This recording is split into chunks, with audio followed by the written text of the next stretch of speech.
But it came to pass that when Sanballat heard that we builded the wall, he was wroth, and took great indignation, and mocked the Jews. And he spake before his brethren in the army of Samaria, and said, What do these feeble Jews? Will they fortify themselves? Will they sacrifice? Will they make an end in a day? Will they revive the stones out of the heaps of the rubbish which are burned?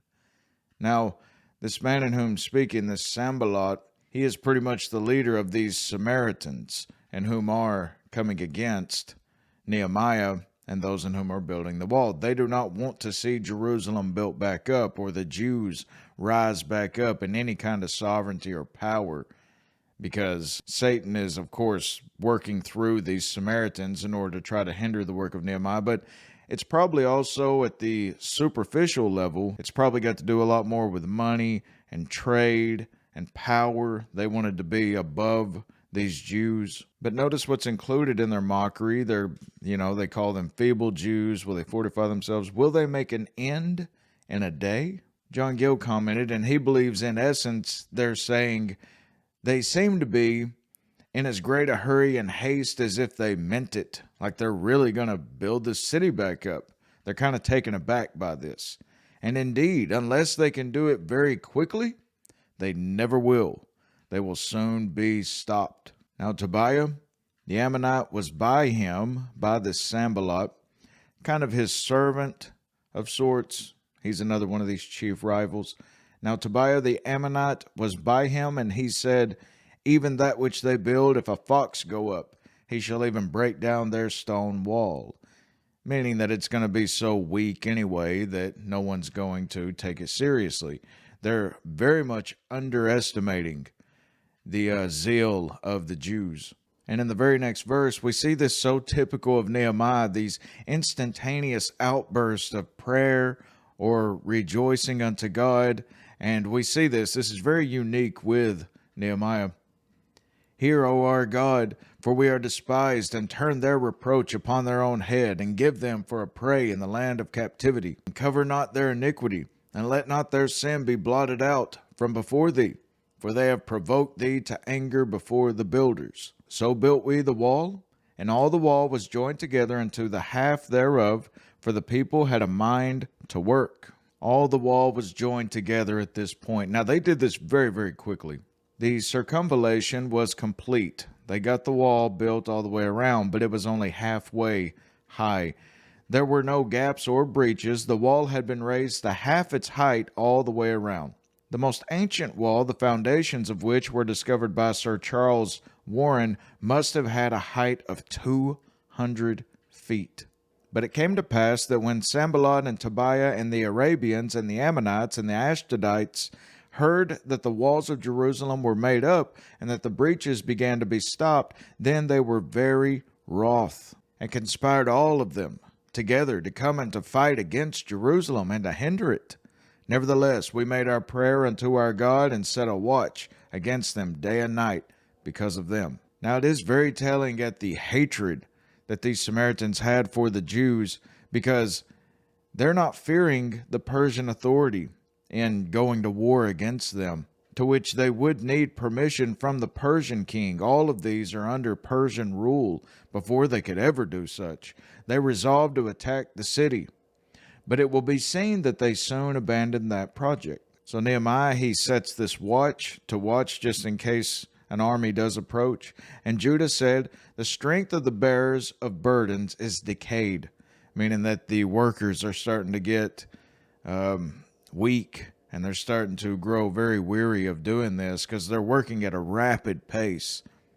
And there is much rubbish, a lot of rubble, so that we are not able to build the wall. And our adversaries said, they shall not know, neither see, till we come in the midst among them, and slay them, and cause the work to cease. So now we see a shift in the scheming of these Samaritans, and that they're now going to covertly come in among them and tried to attack within the city, kind of like the Trojan horse of the Greeks.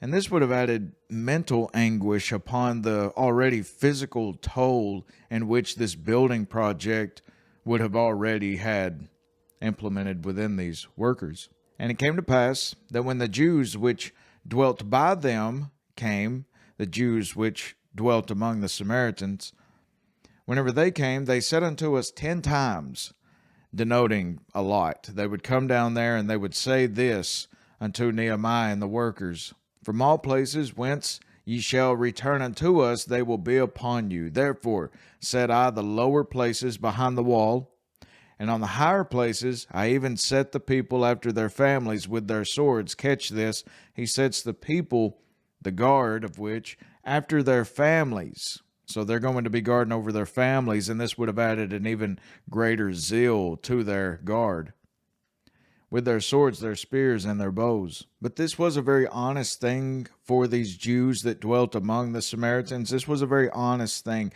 They didn't have to warn Nehemiah or any of them about this, but they were a type of spies, voluntary spies, if you will, in which would come back and report what was being spoken. So the people are in fear. And I looked and rose up and said unto the nobles and to the rulers and to the rest of the people, Be not ye afraid of them. Remember the Lord, which is great and terrible, and fight for your brethren, your sons and your daughters, your wives and your houses. And it came to pass, when our enemies heard that it was known unto us, and God had brought their counsel to naught, that we returned all of us to the wall, every one unto his work. And it came to pass from that time forth that the half of my servants wrought in the work, and the other half of them held both the spears, the shields, and the bows, and the habergeons, meaning the breastplate, the armored type of breastplate, chainmail, if you will, something along those lines. And the rulers were behind all the house of Judah, they that builded on the walls, and they that bare burdens, meaning brought the material to those in whom were building the wall, with those that laded, every one with one of his hands wrought in the work, and with the other hand held a weapon. For the builders, every one had his sword girded by his side, and so builded, and he that sounded the trumpet was by me. Meaning that the people in whom would bring the equipment and the necessary things for building, those in whom were supplying the builders, they would be armed at all times with a sword in their hand, and the other one was bringing the material, while the other whom was building, his hands were free for the work, but he would be girded with a sword. So everyone was basically armed in some way. And I said unto the nobles and to the rulers and to the rest of the people, The work is great and large, and we are separated upon the wall, one far from another.